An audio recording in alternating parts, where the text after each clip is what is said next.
इसी पे थे हम लास्ट क्लास में। वैल्यू पॉजिटिव होने का मतलब क्या है? Process is feasible. Process is feasible होने का मतलब क्या है? फटक से रिड्यूस होगा। कॉपर 2+ को मौका मिलते ही क्या बन जाएगा? कॉपर। यानी वो +2 में रहना नहीं चाहता, यही मतलब है उसका।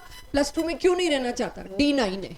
अब D9 क्यों रहे? वो D9 रहने की वजह से उसको क्या दिक्कत हो रही है? उसको लालच है, D10 पड़ा है सामने, I want to go to D10। तो D10 जाने के लिए फिर वो क्या करेगा? रिड्यूस हो जाएगा, तो वो 2 इलेक्ट्रॉन एक्सेप्ट कर लेता है। ऐसा नहीं है कि 1 इलेक्ट्रॉन एक्सेप्ट नहीं करता है, आएंगे उस पर भी 1 बाय 1 कि भाई 1 इलेक्ट्रॉन ले ले। तो यस, कॉपर की +1 ऑक्सीडेशन स्टेट है, बट आप जानते हैं ट्रांजिशन एलिमेंट की मोस्ट पॉपुलर एंड मैक्सिमम जगहों पे कौन सी ऑक्सीडेशन स्टेट बोल्ड में दिखाई थी? +2। और कॉपर की तो +1 +2 दोनों पॉसिबल है, लेकिन उसमें बोल्ड सिर्फ किसको कर रखा था? +2 को। कॉपर की +1 ऑक्सीडेशन से बेटर है कॉपर की +2 ऑक्सीडेशन स्टेट। उसके लिए ऑल अबाउट नोट्स। तो कॉपर का एक केस आप बच्चों को याद रहेगा, जो यहाँ बात होगी इतना याद रहेगा कि ये यूनिक है, इसकी वैल्यू पॉजिटिव है, मतलब कॉपर 2+ को मौका मिलते ही वो कॉपर में कन्वर्ट होगा। It will prefer to reduce itself, इसीलिए HCl जैसा एसिड आप दोगे तो हाइड्रोजन गैस को रिप्लेस नहीं कर पाएगा, राइट? इसकी इच्छा कॉपर 2+ में रहने की नहीं है, इसकी इच्छा कॉपर बनने की ज्यादा है। तो जब ये कॉपर बनने की इच्छा रखेगा तो उसका क्या मतलब है? आप एसिड दे दो इसको। अब आप एसिड दोगे तो ये क्या कहेगा? I am not interested to be copper 2+, मेरे को नहीं बनना कॉपर 2+, क्योंकि मेरी इच्छा तो क्या है? मैं क्या करूं? कॉपर 2+ से उल्टा कॉपर बनाऊं। जब मेरी इच्छा ही नहीं है कॉपर 2+ बनाने की, तो मैं HCl से कैसे रिएक्ट करूं? उसके लिए मेरे को इसको सब्स्टिट्यूट करना पड़ेगा। सब्स्टिट्यूट करने के लिए CuCl2 बनाना पड़ेगा, उसके लिए 2+ बनाना पड़ेगा। Not here, I am not in for this. हाँ, आप वाटर दे दो मेरे को, तो शायद वाटर मेरी हेल्प करे और मैं कॉपर 2+ बना सकूं। तो इतने सारे कॉन्सेप्ट्स को मर्ज मत करना बस, कि कभी तो कहते हैं कॉपर +2 पॉसिबल है, कभी कहते हैं कॉपर +2 पॉसिबल ही नहीं है। इस बात को मर्ज मत करना। नॉर्मली जब एक मेटल की बात हो रही है, अकेले कॉपर की बात हो रही है, कॉपर से कॉपर 2 पॉजिटिव बनाना सस्ता सौदा नहीं है, उसकी इच्छा नहीं है उसमें, right? Courtesy ionisation enthalpy value, जो आप D10 से 1 इलेक्ट्रॉन निकालते हैं, इस बात को हिलने मत दीजिएगा। तो पहली ऑब्जर्वेशन हमारी ये थी। दूसरी ऑब्जर्वेशन क्या थी बच्चों? वो भी एक तरह से बात हो तो गई थी, बट मुझे आज की क्लास तो मेनली E0 पे डेडिकेट करने की। आप इस चैप्टर में गलतियां इसीलिए करेंगे। सेकंड ऑब्जर्वेशन मेरा क्या था? ये लास्ट क्लास में हो चुका है, एक बार देखते हैं। टाइटेनियम से मैं बात करूंगी, स्कैंडियम की वैल्यू क्यों नहीं दे रखी, वी विल डिस्कस दिस। ये भी मेरे पॉइंटर्स में आएगा कि एनसीईआरटी में स्कैंडियम की क्यों नहीं दे रखी जबकि है ट्रांजिशन। एक एक छोटे छोटे क्वेश्चंस जो आप पलट के पूछेंगे, कोशिश है आज ही करें उसको। तो इसमें अब एक चीज मैं देखूं, जैसे जैसे मैं इस पूरे ग्राफ में आगे बढ़ रही हूँ एटॉमिक नंबर्स में, मुझे क्या चीज देखने को मिल रही है? Value become laser in negative. ठीक है, कुछ डिप्स कुछ पीक्स हैं, उसके अलावा बात करूं तो वैल्यू किस तरफ बढ़ रही है?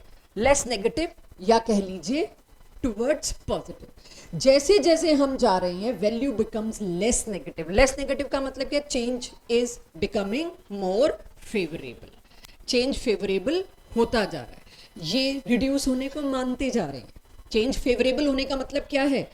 दे एग्री, ठीक है हो जाएंगे रिड्यूस, इतना लगेगा मेहनत, ये तो नहीं होना ही नहीं है रिड्यूस है, -1.5। तो जैसे जैसे हम टूवर्ड्स लेस नेगेटिव जा रहे हैं, मतलब इस चेंज के लिए थोड़ी सी एक्सेप्टेंस आती जा रही है कि okay we will take it. और वो क्यों आती जा रही है, क्या वजह बनी होगी? साइज छोटा होता है, शायद हाइड्रेशन एंथैल्पी इतनी बढ़ गई कि वो जो महंगाई थी ना आयोनाइजेशन एंथैल्पीज की, वो हम कुछ कॉम्पनसेट कर पा रहे हैं। तो ये क्योंकि मेटल से इलेक्ट्रॉन, आप इस तरह से इन मेटल से इलेक्ट्रॉन निकाल रहे हैं, आपको पता है वो सारी चीज़ पे हम चलो नहीं बात कर रहे हैं अभी, हमें पता है कि साइज छोटा है तो आयोनाइजेशन एंथैल्पी तो ज़्यादा होगी। सो यहाँ पर दूसरा जनरल एक फीचर जो मिला, जैसे जैसे आप इधर जाते जा रहे हो, change becomes more favourable. Why? Must be because of hydration enthalpies. ये छोटे छोटे पॉइंटर्स अभी मैं और भी लिखवाऊंगी, जो जो भी आपकी क्यूरियोसिटी आ रही होगी। तीसरा पॉइंट जो डिस्कस नहीं हुआ था, मैं आप पे छोड़ना चाहूंगी एक बार। छोड़ना मतलब डिस्कस तो कर रहे हैं, लेकिन आपका दिमाग साथ चलवाना चाहूंगी। अब आप देखिए ग्राफ दोबारा से कि जो मैं स्टेटमेंट लिख रही हूं उसकी कोई वैल्यू भी है क्या? एकदम से मैंने देखा मैंगनीज में डिप आया इस ग्राफ में। अगर ग्राफ आपके सामने एनसीईआरटी का या आपकी कॉपी का, तो मैंगनीज में आप देखिए एकदम से वैल्यू एक्सपेक्टेड से थोड़ी नीचे गिर गई। हम क्रोमियम से ऊपर चाह रहे थे इसकी वैल्यू, मैंगनीज में एकदम वैल्यू ठीक ठाक नेगेटिव होगी। मतलब मेरे को होना ही नहीं है आपके इस प्रोसेस में इन्वॉल्व। I don't want to get reduce. अचानक से मैंगनीज ने अपनी तरफ से बिग नो कर दिया, वैल्यू एकदम नीचे गिर गई। और आई थिंक आप लोगों को पता है वैल्यू क्यों नीचे गिरी। 3D5 जैसी स्टेबल कॉन्फ़िगरेशन को न्यूक्लियस इतना पसंद कर रहा है कि वो उसको डिस्टर्ब नहीं होने देगा, फिर चाहे आप कुछ ही कर लीजिए। तो मैंगनीज का सडन डिप होना, सडन मना करना इस चेंज को, लेस फेवरेबल होना इस चेंज का, समझ आ जाएगा? ठीक है, ये देख के बहुत आसान लग रहे हैं लेकिन याद रखने थोड़े मुश्किल होते हैं। 3D5 बीइंग स्टेबल, तो manganese love to be in manganese 2+।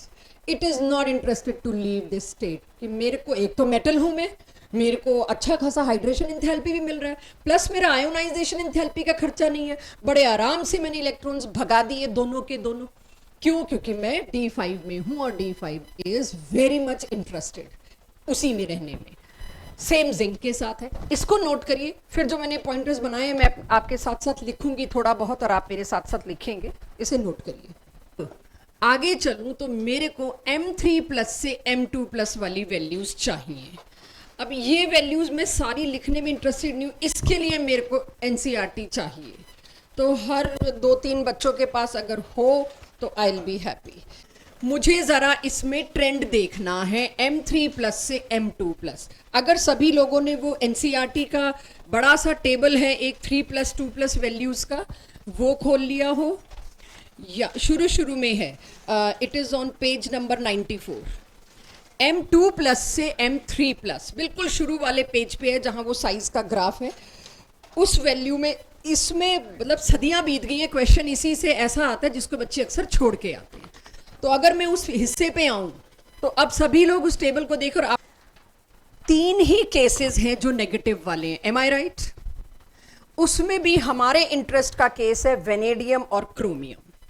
Vanadium और क्रोमियम मना कर रहे हैं कि हमको 3+ ऑक्सीडेशन स्टेट छोड़नी ही नहीं है, हमको 2+ में नहीं जाना है, ऐसा ही लग रहा है देख के तो। और बाकी सारे मैंगनीज, आयरन, कोबाल्ट, उनकी वैल्यूज पॉजिटिव में है। तो अब इसमें बहुत सारे जो इरेगुलरिटीज हैं, एक एक करके जितना फर्स्ट गो में समझ आ पाएगा वो समझेंगे, फिर मेरे पॉइंटर्स के थ्रू समझेंगे। इसको पहले जनरली अगर मैं देखना चाहूँ 3+ से 2+, तो ये स्कैंडियम 3+ से स्कैंडियम 2+ अगर कोई जाने को कहे मुझे, स्कैंडियम 3+ क्या है? नोबल गैस कॉन्फ़िगरेशन, D1 ही तो था, D1 भी गया और 4s2 भी गए, तो ये नोबल गैस वाला जाना चाहेगा इसमें? No chance. स्कैंडियम इसमें जाना ही नहीं चाहेगा। इसकी वैल्यू इतनी हाई नेगेटिव थी कि मेंशन ही नहीं करी, आई थिंक एनसीईआरटी में दे नहीं रखी। और ये भी एक पॉइंटर है मेरा कि स्कैंडियम वाली वैल्यू देते ही क्यों नहीं है? Why NCERT has not given in this, कि आप पूछ सकते हो क्या पता होगी। इट इज सो नेगेटिव, मतलब ये चेंज है ही नहीं पॉसिबल, सो नेगेटिव, मैं वहां तक पहुंच ही नहीं पाई। क्यों भाई? नोबल गैस कॉन्फ़िगरेशन को तुम कब से एक इलेक्ट्रॉन एक्सेप्ट कराने लगे हुए, तो दिन को रात बनाने वाली बात होगी ना। तो this process do not exist, ये प्रोसेस ही नहीं एग्जिस्ट करता, इसीलिए मैं कहां से इसकी वैल्यू ला के दूं? तो इट डजंट मीन कि ये ट्रांजिशन एलिमेंट नहीं है इसलिए मैंने ग्राफ से या वैल्यू से स्कैंडियम को हटा दिया। Its value is so low, highly negative, so less, need not to mention, as if this change do not exist. ये इतना नॉट फेवरेबल है, ये चेंज ही नहीं एग्जिस्ट करता, तो कहां से मैं आपको वैल्यू ग्राफ में डॉट बना के दूं? एक्स्ट्रापोलेट तो हम कर नहीं सकते, ठीक है। तो इसी तरह से हाईएस्ट वैल्यू ऑफ जिंक, आप ये नोट कर रहे हैं मेरे साथ साथ जो बात कर रहे हैं। अब मेरे जो पॉइंटर्स आएंगे आप मुझे बताएंगे वो पॉइंटर रिपीट हो रहा है कि नहीं हो रहा है, क्योंकि मैंने अभी अभी बनाए हैं तो मुझे याद नहीं यहाँ क्या लिखे हुए थे। तो जब हम पॉइंटर्स बनाएंगे you people will tell me ये रिपीट है, ठीक है। हाईएस्ट वैल्यू ऑफ जिंक क्यों है 3+ से 2+ वाली? Very much feasible, very much possible change, happily possible change. क्यों भाई? 3D9 से 3D10 कौन नहीं जाना चाहता? तो आप अगर देखें तो सबसे हाई वैल्यू पॉजिटिव की दे रखी एनसीईआरटी में, जिंक की वैल्यू नहीं दे रखी, और उसकी वजह भी हमें पता है क्योंकि इसको ट्रांजिशन में मानते नहीं है। बट अगर मेरे से सवाल पूछा जाए तो मैं देने लायक हूं, तो ये नोट होना चाहिए आपके पास। जिंक की वैल्यू अगर दी होती तो हाईएस्ट पॉजिटिव होती। नाउ एक्चुअल क्वेश्चन यहां आता है 3+ से 2+ वाला। मैंगनीज की वैल्यू का हाई होना और आयरन की वैल्यू का लो होना, इत्मीनान से अपनी कॉपी में अपने आप को बताइए क्यों, फिर मैं आगे बढ़ूं। हाईएस्ट वैल्यू अगर जिंक की होगी तो क्यों, सॉरी इसका बस मैं देख रही थी क्या है, करिए। क्योंकि मैंगनीज 3+ से मैंगनीज 2+ जाना is a high favourable choice, that's why इसका ई नॉट आप देखोगे पॉजिटिव में। अब हर वैल्यू में ये बताना आपको आना चाहिए सबसे बड़ी वैल्यू किसकी है, सबसे बड़ी सबसे छोटी पता होनी चाहिए। तो 3+ 2+ वाले केस में दिख ही रहा है आपको, उसी के बारे में बातचीत चल रही है। किसकी हाईएस्ट है, आयरन की नहीं है। चेक करके बताना टेबल में से किसकी हाईएस्ट है 3+ 2+। कोबाल्ट, ये डायरेक्ट क्वेश्चन है जेई का। हाईएस्ट ई नॉट वैल्यू, अब आप कहो रटेंगे, यस इसको रटना ही मान लो, लॉजिक भी आएंगे सब आएगा, लेकिन आपको पता होना चाहिए। उस वक्त खोज भी नहीं कर पाओगे आप ये सोचो उस वक्त हम ढूंढ लेंगे तो नहीं। लो वैल्यू ऑफ आयरन और हाई वैल्यू ऑफ मैंगनीज, लेकिन मैंगनीज और कोबाल्ट में से किसकी हाई है ये तो मुझे लर्न ही करना पड़ेगा, ठीक है ना। बस यहां थोड़ी सी लर्निंग है। कोबाल्ट का रीजन जिस दिन हमको मिल जाएगा, अभी थोड़ी देर में मिलेगा, हम आपको दे देंगे। मेरे पास ये जो था M2+ से M, उसकी values, of course E not values topic चल रहा है, उसके वैल्यूज से पता चलता है फर्स्ट ट्रांजिशन सीरीज में जितने भी मेटल्स हैं all are good reducing agents, सबके सब ऑक्सीडाइज होने को तैयार हैं। क्या मैंने ये बात सही बोली है? यस, सबका नेगेटिव है चेंज, खुद रिड्यूस होने का। नेगेटिव चेंज का मतलब क्या होता है, उसका उल्टा पॉजिटिव, उसका उल्टा होगा। रिड्यूस नहीं होगा तो मेटल क्या हो रहे हैं, ऑक्सीडाइज। मेटल अगर खुद ऑक्सीडाइज हो रहे तो सामने वाले को क्या कर रहे हैं, रिड्यूस। ये सारे के सारे अच्छे रिड्यूसिंग एजेंट्स हैं। बट ये कोई स्टेटमेंट थी देने वाली, बड़ी अटपटी सी बात है। Why do we need this statement, a place in my copy?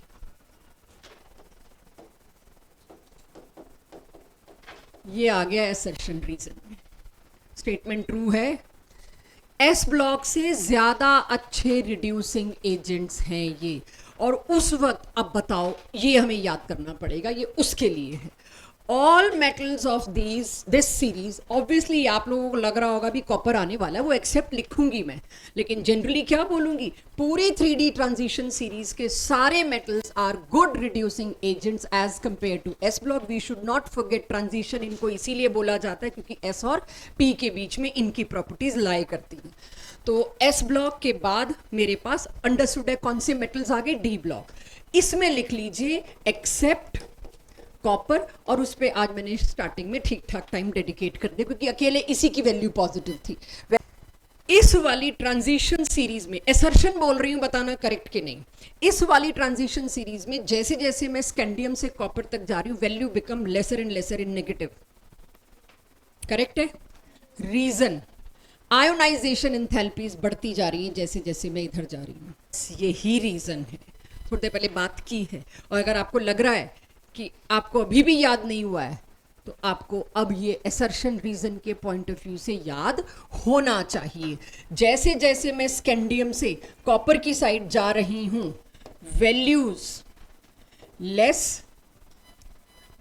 Values negative में लेसर एंड लेसर होती जा रही हैं, और इसका रीजन क्या है?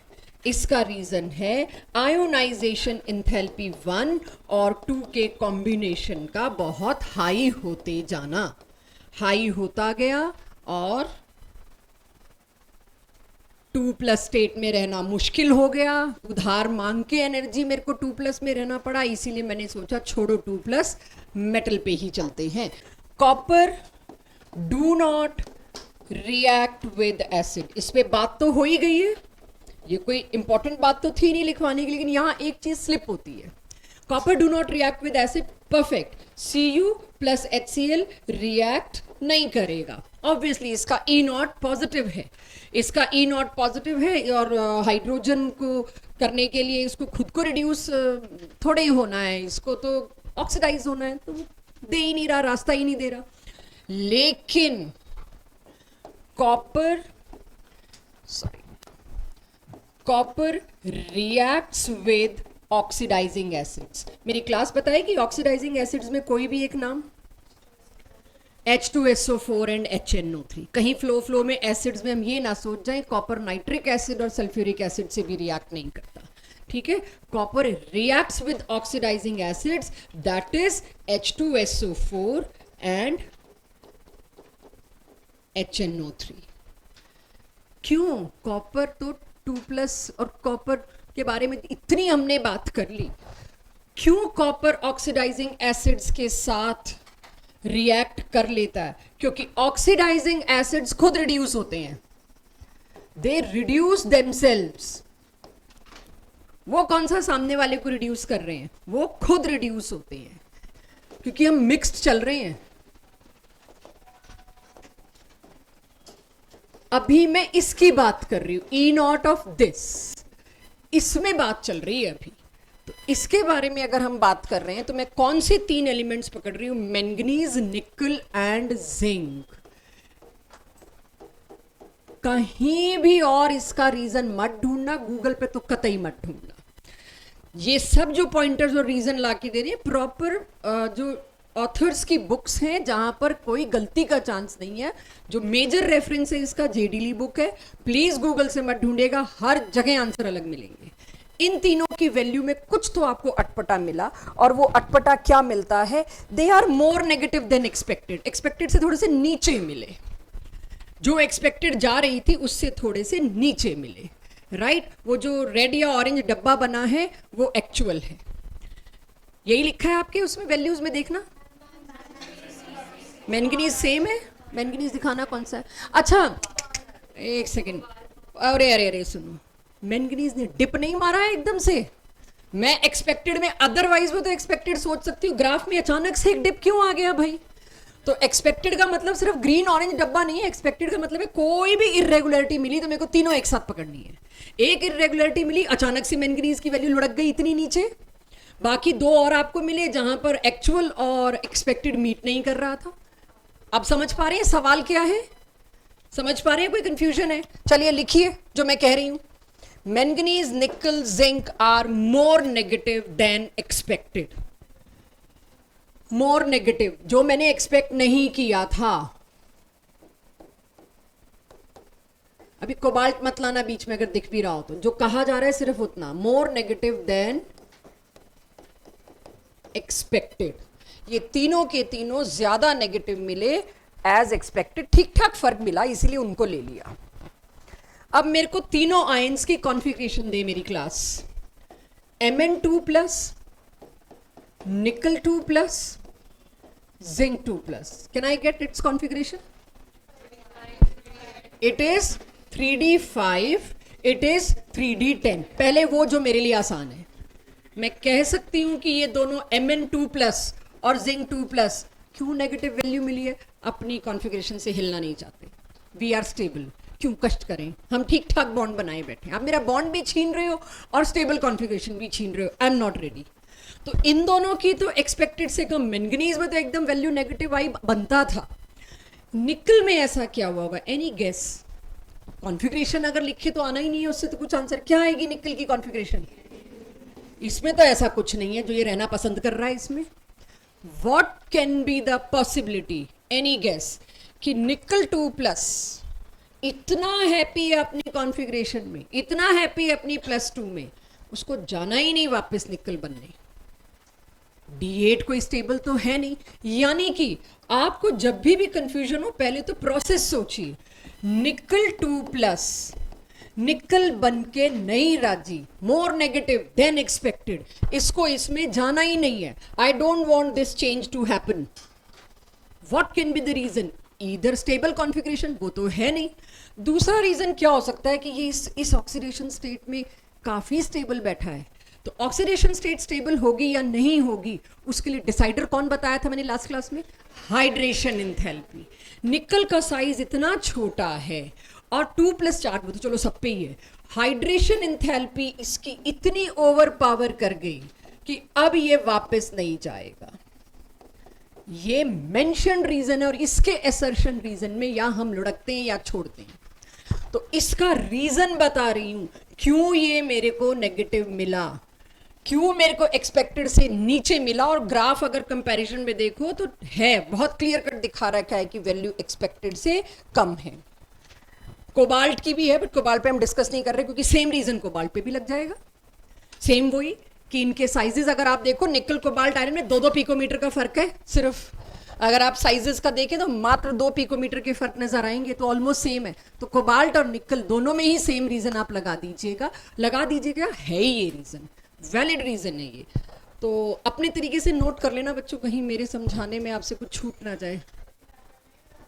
Hydration enthalpy is high, making it very stable, making nickel 2 plus very stable.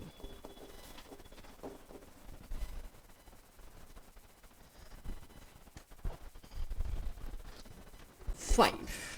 अब मैं इनकी बात कर रही हूं, राइट? हायर या हाईएस्ट खुद देखिएगा। क्यों इसमें जिंक की वैल्यू बहुत हाई है?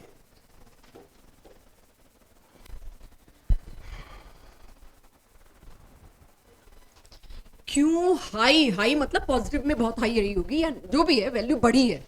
वैल्यू बढ़ी का मतलब है चेंज बहुत फेवरेबल है और शायद हाईएस्ट भी मिल जाए। ये चेंज जिंक में क्यों very highly awaited, highly favourable है? कॉन्फ़िगरेशन लिखते ही तुम्हारे पास जवाब है इसका। It is highly favourable. ये बहुत जल्दी रिड्यूस होना चाहेगा। जिंक 3+ सुना ही नहीं है हमने, जिंक 2+ होता है। क्यों नहीं भाई? दिखी गया जिंक 3+ पॉसिबल ही नहीं है एग्जिस्ट करना। तुम बनाओ सही, वो बनना ही नहीं है, क्योंकि जिंक 3+ बनाते with in fraction of second वो मना कर देगा, जिंक 2+ में वापस आ जाएगा। हाईएस्ट होगा वैल्यू, मैंने हायर लिख दिया है, आप हाईएस्ट कर दीजिएगा इसको। High value of Mn3+, Mn2+, अगर रिपीट हो तो मत लिखिएगा, शायद मैंने बात करी है। Mn की तो आई थिंक हुई है बात। High value of this and low value of this, it is already taken, तो ये रिपीट करने की हमें जरूरत नहीं है। एक और बहुत इंटरेस्टिंग है इसके अंदर, जो बहुत बार बच्चों का गलत होता है, एंड इस पूरे हिस्से से सबसे ज़्यादा अगर पूछा गया क्वेश्चन है, छोड़ा गया क्वेश्चन है, खराब किया गया क्वेश्चन है, तो मैं उसकी साइड आना चाहूँगी।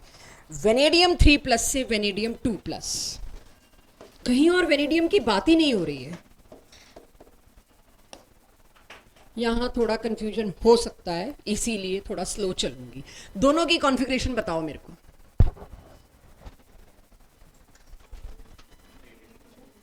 Three D 3D।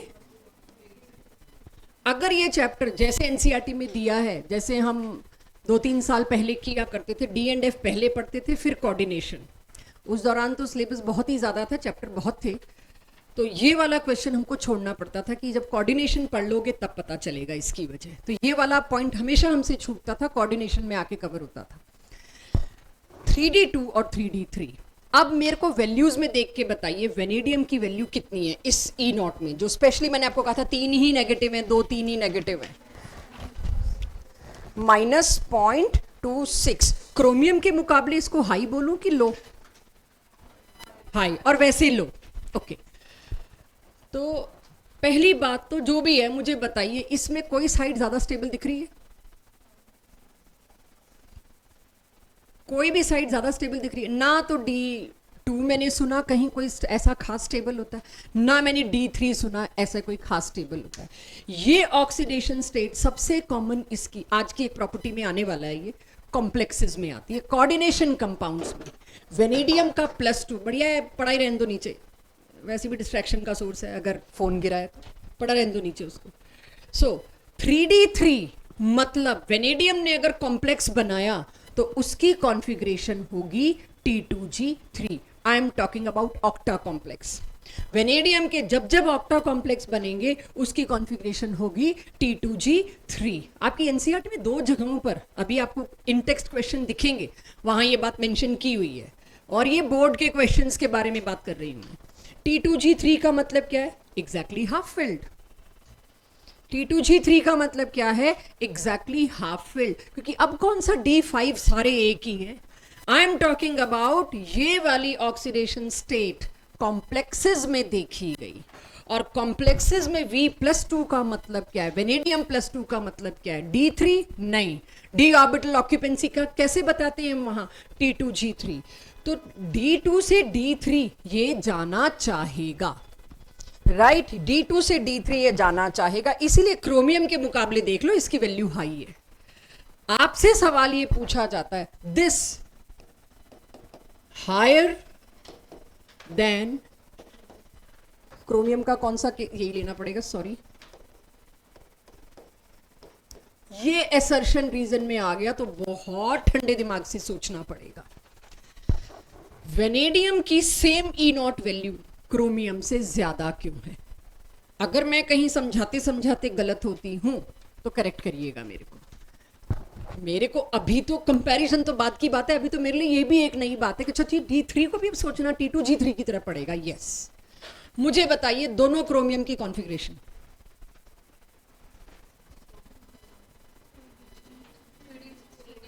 ये क्या है? 3D 4 की 3, और ये क्या है? ये एनसीईआरटी के इन टेक्स्ट में है, ये नहीं है, वैल्यू एनसीईआरटी में है। तो जेई यहां से पकड़ लेगा, एडवांस यहां से पकड़ लेगा, ऐसा कंपैरिजन हम कैसे सोचें? अब मुझे बताओ, सेम क्रोमियम के ऑक्टा तो लाइन से पढ़े हैं तुम लोगों ने, आधा आईयूपीएसी नेमिंग में आपको क्रोमियम मेटल मिला होगा, इसकी कॉन्फ़िगरेशन क्या होगी? राइट और इसकी अगर ये कॉम्प्लेक्स होता, कोई स्टेबल तो आनी नहीं थी। T2G3 क्या है? Exactly half filled. अब मुझे देख के नेगेटिव पॉजिटिव वैल्यू छोड़ो, कौन सा चेन ज्यादा फेवरेबल है? चेक करना, ये मेरा अंदाजा है, मैं नहीं देख रही, चेक करना वेनेडियम की value more towards higher side होगी। नेगेटिव में कम भी हाई होती है ना। अब इसको कैसे अपने शब्दों में लिखोगे? लिखो, इस E0 वाले हिस्से से निकलते हैं बाहर, जो पूरे चैप्टर का सबसे टफ हिस्सा माना जाता है। अब आ जाते हैं फिर थियोरेटिकल अच्छी स्पीड से होने वाला, तो साथ साथ नोट करना, बहुत ज़्यादा निहायत आसान हिस्से पे शिफ्ट हो रही हूँ अब मैं। अब सबसे बड़ी चीज़ ये तो मुझे पता चल गया, टॉपिक पिछली क्लास से लेके अब तक एक ही चल रहा है, ऑक्सीडेशन स्टेट्स। कोई और टॉपिक ले ही नहीं पाई मैं अब तक, तो चैप्टर ही इसकी वजह से। क्या ट्रेंड देखा गया वेरिएबल ऑक्सीडेशन स्टेट्स में about difference in higher oxidation states and lower oxidation state? किसी को बिना बुक देखे, बिना कुछ पलटे पन्ने, कोई याद बता सकता है कि सबसे ज्यादा वैरायटी किस में आई थी? मैंगनीज। तो लिखना छोड़ दो यार थोड़ी देर, वो भी थे लास्ट ईयर के बच्चे जिन्होंने एक दिन में D&F ब्लॉक किया था, 36 स्लाइड एक दिन में पढ़ाई थी उनको कि मैम नोट कर लेंगे PDF से। थोड़ी देर छोड़ दो, जब मेरे को गले को आराम चाहिए होगा दे दूंगी 3 स्लाइड्स नोट करने को, 4 स्लाइड्स, ठीक है। फ्लोरीन और ऑक्सीजन के साथ जब ट्रांजिशन मेटल्स को रिएक्ट कराया गया, तब ये देखा गया कि हाई ऑक्सीडेशन स्टेट्स अचीव हुई। आपने पूरा कोऑर्डिनेशन कंपाउंड पढ़ लिया, मैंगनीज की 7 ऑक्सीडेशन स्टेट आपके सामने नहीं आई, 2, 3, मैक्सिमम 4, वो भी प्लेटिनम तक पहुंचते पहुंचते। कोई तो वजह रही होगी, 5, 6, 7 क्यों नहीं दिखी आपको? होती नहीं है ना। मैंगनीज में आपने देखा कितनी है। सो क्या वजह रही है कि हायर ऑक्सीडेशन स्टेट्स दिखाने में कॉम्प्लेक्सेस भी फेल रहे? तो मेरे लिए अब इंटरेस्ट आता है हायर ऑक्सीडेशन स्टेट्स को स्पेशली पढ़ना। लोअर को मैं पढ़ा ही कोऑर्डिनेशन के चैप्टर में। फ्लोरीन जैसा electronegative element, highest electronegative element लगा ताकि वो उसके सारे डी ब्लॉक में मौजूद इलेक्ट्रॉन को बॉन्डिंग में पार्टिसिपेट करने के लिए बुला सका। एस और डी के बीच की कंपेरेबल एनर्जी की डिमांड थी, उसको पूरा करने के लिए आने वाले को बहुत हाई नेगेटिव होना था। फ्लोरीन से ऊपर कोई है ही नहीं, तो फ्लोरीन की वजह से ही हायर ऑक्सीडेशन स्टेट स्टेबलाइज हुई। एक और टेबल दे रखा है एनसीईआरटी या बुकलेट में, पूरा इस पे दे रखा है stable halides of 3D series in different oxidation states. I want you people to open that table. को देखिए, इस टेबल को देखने में हमें 2 मिनट लगे ना तो लगा दो बच्चों। इस टेबल में एक चीज देखो, वेनेडियम का ब्लॉक देखो। वेनेडियम की जो ऑक्सीडेशन स्टेट्स पॉसिबल है उसके ऊपर रोमन नंबर से या कुछ ना कुछ लिख रखा होगा। एक्स लिखा है, एक्स का मतलब क्या है? हैलाइड्स। लेकिन सबसे हायर ऑक्सीडेशन स्टेट्स पर हेलाइड्स नहीं है, सिर्फ क्या है, संशम के पास है एनसीईआरटी, आप दोनों के पास बुकलेट तो है, तो देखो संशम, अभी मेरी शक्ल नहीं देखनी, अभी बुकलेट देखनी है। सो वेनेडियम का हायर ऑक्सीडेशन स्टेट को अगर आप देखें तो किसने सेटिस्फाई किया, ना क्लोरीन ने, ना ब्रोमीन ने, ना आयोडीन ने, सिर्फ फ्लोरीन ने। सिमिलरली मैंगनीज पे भी आप आ जाओ या क्रोमियम पे आ जाओ, क्रोमियम की भी नीचे वाली ऑक्सीडेशन स्टेट्स पे X लगा रखा है, ऊपर वाली ऑक्सीडेशन स्टेट्स पे F लगा रखा है। इसी तरह से बाकियों में भी, लेकिन एक इंटरेस्टिंग पॉइंट है, X के ऊपर भी एक, मतलब X पे एक सुपरस्क्रिप्ट है 1 2 3, वो भी आपको पता होना चाहिए कि क्लोराइड कौन कौन सी स्टेबलाइज कर रहा है। तो जितना लेस इलेक्ट्रोनेगेटिव एलिमेंट, हेलोजन सबसे कम इलेक्ट्रोनेगेटिव कौन सा है, आयोडीन। सबसे छोटी ऑक्सीडेशन स्टेट देखो हर एक की, किसी एक की भी देख लो, वेनेडियम की X2, उस पे तो कुछ भी नहीं, अच्छा इसमें कुछ नहीं लगा रखा, किसी किसी जगह तो लगा रखा है। बच्चों टाइटेनियम में X के ऊपर 3 लिखा है, सबसे नीचे वाले पर TiX2 3, उस 3 का मतलब क्या है, क्लोरीन, ब्रोमीन, आयोडीन तीनों बिंदास काम कर सकते हैं यहाँ पे। इससे एक और जनरलाइजेशन निकलता है, फ्लोरीन लोअर ऑक्सीडेशन स्टेट्स को स्टेबलाइज नहीं कर पा रहा है। आप सोचिए वेनेडियम की जो सबसे नीचे है उसको कौन स्टेबलाइज कर रहे हैं, टेबल के नीचे डिस्क्रिप्शन लिखा है क्लोरीन, ब्रोमीन एंड आयोडीन, लेकिन क्लोरीन जो सबसे ऊंची ऑक्सीडेशन स्टेट को स्टेबलाइज करने के लिए जाना जा रहा है, वो लोएस्ट ऑक्सीडेशन स्टेट को स्टेबलाइज ही नहीं कर पा रहा। क्यों, वो जैसे ही जाएगा वो +2 में रुकेगा नहीं, वो तो +4 तक लेके जाएगा, उसको रुकना आता ही नहीं है। Fluorine is highly electronegative. तो यहां पर जो मैंने बात अभी तक आपको दिखाई उतने को समझते हैं, लिखेंगे बाद में। Higher oxidation states fluorides, lower oxidation state fluorides के साथ पॉसिबल नहीं है। अब इस टेबल को कितनी बारीकी से आप पढ़ेंगे कि कौन है जो ब्रोमाइड से स्टेबल, कौन कौन सी है जो ब्रोमाइड से स्टेबल हो सकती हैं, ये होगा आपका अपना काम। इसीलिए आई वांटेड कि एनसीईआरटी सबके पास हो, तो सबको पता हो कि इस बुक में, इस चैप्टर में यही बुक चलेगी, नोट्स और यही बुक चलेगी। अब सवाल आता है, ऐसा क्या कर दिया फ्लोरीन ने कि हायर ऑक्सीडेशन स्टेट स्टेबल हैं। मैंने कहीं भी हाईएस्ट नहीं बोला है अभी तक, सो डोंट एज्यूम हायर का मतलब हाईएस्ट है, नो जनरलाइजेशन। क्योंकि मैंगनीज की +7 दिख नहीं रही है मेरे को, इसमें देखिएगा, दिख रही है, तो हाईएस्ट बोलने से पहले मेरे को बहुत कुछ देखना पड़ेगा। अक्सर हायर ऑक्सीडेशन स्टेट्स कौन स्टेबलाइज कर रहा है, फ्लोरीन। लोअर ऑक्सीडेशन स्टेट्स कौन स्टेबल कर रहा है, क्लोरीन, ब्रोमीन, आयोडीन। और उसमें भी बहुत स्पेसिफिकेशन है, जिनके ऊपर सबस्क्रिप्ट में 2 लिखा है, किसी पे 1 लिखा है, कुछ ऐसा लिखा है, वो डिटेल है। क्यों फ्लोराइड्स इतना अच्छा हायर ऑक्सीडेशन स्टेट्स को स्टेबलाइज करते हैं, कोई अंदाजा? हाईएस्ट नहीं बोला, हायर। एक अंदाजा तो आपको पता ही है, ये बहुत इलेक्ट्रोनेगेटिव है। अच्छा एक चीज और बता दूं, वैसे खैर इसका वाई आना है तो तभी बताऊंगी।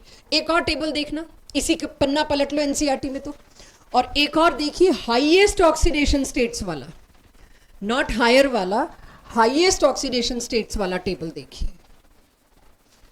उसमें बताओ मैंगनीज की ऑक्सीडेशन स्टेट +7 किसने स्टेबल कर रखी है, ऑक्सीजन ने। फ्लोरीन से ऊपर निकल गया ऑक्सीजन, जबकि इलेक्ट्रोनेगेटिव वैल्यू ऐसा नहीं बताती।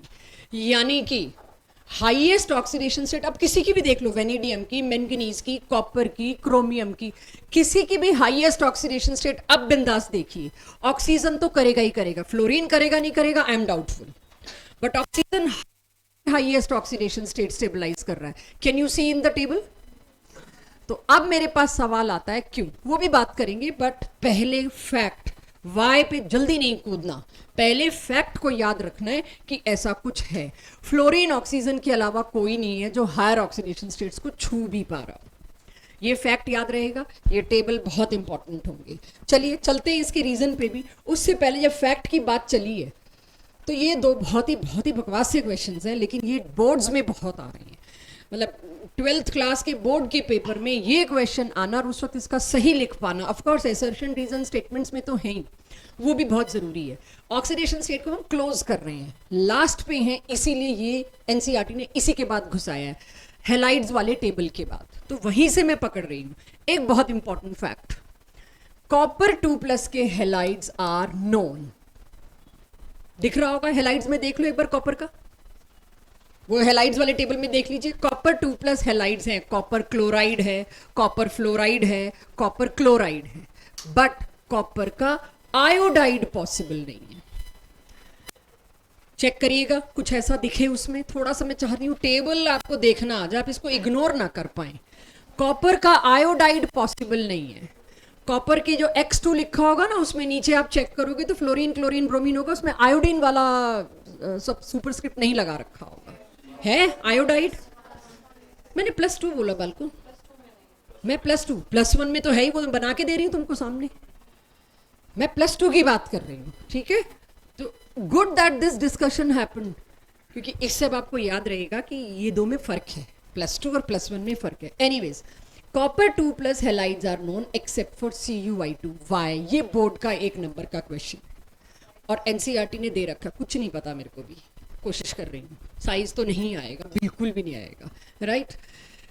क्योंकि कॉपर की +2 ऑक्सीडेशन स्टेट को स्टेबल करने का मतलब क्या है, उसका जो D9 बनाया है ना अपने D10 से, कॉपर 2+, वो बहुत महंगा सौदा है। आयोडीन पे कहाँ है इतना दमखम, इतना इलेक्ट्रोनेगेटिव है जो इतना प्रोवाइड कर सके, इतनी एनर्जी रिलीज करे अपने बॉन्ड बनाने से कि बेटा तुम्हारे आयोनाइजेशन एंथैल्पी को मैं संभाल लूंगा, थोड़ा तो कंट्रीब्यूट कर दूंगा। नहीं, अगर आपने कॉपर +2 वाला आयोडाइड बना भी लिया, मान लीजिए अंडर ड्रेस्टिक कंडीशन तो हम बहुत कुछ करने वाले हैं, बना भी लिया, it immediately breaks and form this. अब ये हुआ क्या इस पूरे में, अगर मैं ध्यान दूं तो कॉपर 2+, 4 आयोडाइड, मतलब ऑब्वियसली बैलेंसिंग कर दोगे आप, रिडॉक्स वाली बैलेंसिंग है, तो कॉपर का 2+ ऑक्सीडेशन स्टेट मैंने एक्सपेक्ट किया था यहां होना चाहिए, और आयोडीन का मतलब आयोडाइड है -1। ये दोनों आयंस जैसे ही मुलाकात हुई, आपने जबरदस्ती बनाया, ये क्या प्रेफर करेगा, ये +1 ऑक्सीडेशन स्टेट्स में आएगा। +2 oxidation state, higher oxidation state iodide कब से स्टेबल करने लग गया भाई? हायर ऑक्सीडेशन स्टेट कौन स्टेबल करता है? Fluoride, maybe chloride, maybe bromide, iodide तो बिल्कुल नहीं। यही सिखा रही हूं ना इतनी देर से कि हायर ऑक्सीडेशन स्टेट्स को स्टेबल करने के लिए हेलोजन में तो आपको फ्लोराइड लाना पड़ेगा। तो आयोडाइड के साथ तो ये बिगड़ के कहां पहुंच गया? +1 में पहुंच गया। +2 तो आयोडाइड नहीं, ये यहाँ पे क्लोराइड होता है, CuCl2 वेल नोन सॉल्ट है भाई, कोई नया नहीं है हमारे लिए। तो एक तो आपको ये बात पता होनी चाहिए। तो इसका कोई रीजन मुझसे पूछे साइज वाइज नहीं, D9 से D10 ये जाएगा। हाँ, सवाल ये आता है फ्लोराइड में क्यों नहीं आपको स्टेबिलिटी याद आई? भाई फ्लोराइड इतना ज्यादा इलेक्ट्रोनेगेटिव है कि उसने उसके एक और इलेक्ट्रॉन को बॉन्ड बनाने में इन्वॉल्व कर लिया। आयोनाइजेशन एंथैल्पी करने का काम हम करके आए हैं, कॉम्पनसेट करने का। Fluoride being highly electronegative, so what?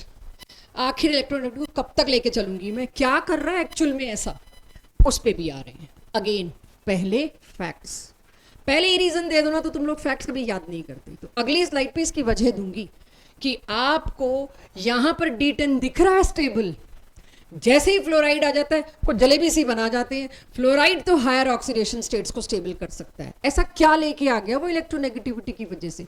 Give me 2 more minutes, वो भी लिखवाऊंगी क्या, बट पहले आपको लर्न करना, चुपचाप मान के वो सीखना है। इस चैप्टर में आ जाएगा सबके पास ये नॉलेज, नोट भी हो जाएगी।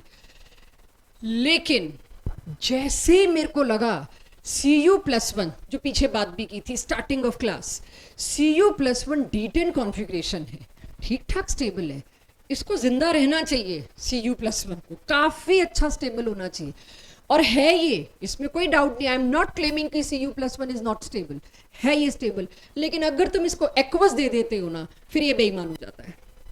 फिर इसको लगता है हाइड्रेशन एंथैल्पी इतनी ज्यादा निकलनी है। अल्टीमेटली मेरा गोल क्या है? लो इन एनर्जी जाना।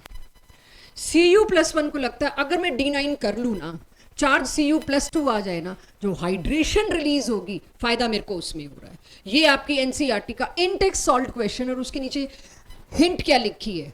Cu+2 should be very expensive as per ionization enthalpy. Still it is forming. Why? Because hydration enthalpy released is huge, which compensate for that second ionization enthalpy. तुम 20 kilo joule को रो रहे हो, मैं 2000 kilo joule निकालने वाला हूं, मिल जाएंगे तुमको. सो ये बात को दिमाग में रख पाना, कंफ्यूज ना होना, is the most important thing. इसीलिए इस तरीके से नोट्स दिए हैं. और ये आपकी एनसीईआरटी में हिंट के तौर पे क्वेश्चन में लिखा है, पूरे चैप्टर में कहीं नहीं लिखा. राइट? तो अब आपको अगर ऑक्सीडेशन स्टेट्स में थोड़ा थोड़ा समझ आ रही हो, कंफ्यूज होना बनता है, तो कॉपर को लेके द मोस्ट इंपॉर्टेंट एक्सप्रेशन यहां आया है, द मोस्ट क्लैरिटी से क्वेश्चन यहां आए हैं. अब अभी भी एक सवाल पेंडिंग है जिसको क्लोज करते हैं. आखिर ऐसा हो क्या गया कि फ्लोरीन ने आके हायर ऑक्सीडेशन स्टेट्स को स्टेबल किया? तो अभी मैं हायर की बात कर रही हूं, फिर मैं हाईएस्ट की बात कर रही हूं. हायर ऑक्सीडेशन स्टेट्स को स्टेबल करने में फ्लोरीन ने क्या सिर्फ इलेक्ट्रोनेगेटिविटी प्रोवाइड की? नहीं. कोई मेरे को बताएगा मेटल्स के कंपाउंड्स क्या होते हैं? गैस, लिक्विड की सॉलिड? मेटल्स के ज्यादातर आपको क्रिस्टल्स मिलते हैं, solids, well known crystals. Copper sulphate देख लो, व्हाइट पाउडर है, पीस के मिला है, क्रिस्टल होता है वैसे, बट आपको पीस के दिया है इसलिए आपको पाउडर दिखता है. Ionic means solids. आयोनिक के आगे हम हमेशा बाय डिफॉल्ट वर्ड क्या निकलना चाहिए? Ionic solids.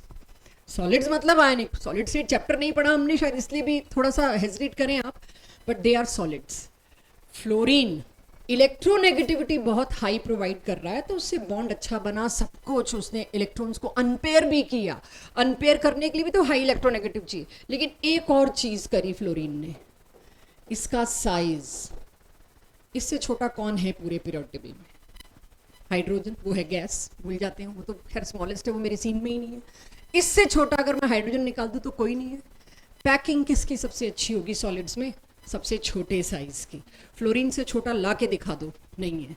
यानी साइज की वजह से जो इसका लैटिस बनना है ना, जो इसकी, मैं कुछ भी अभी एनसीईआरटी से बाहर लेके नहीं आई हूं, ये एनसीईआरटी के शब्द हैं क्लियर कट.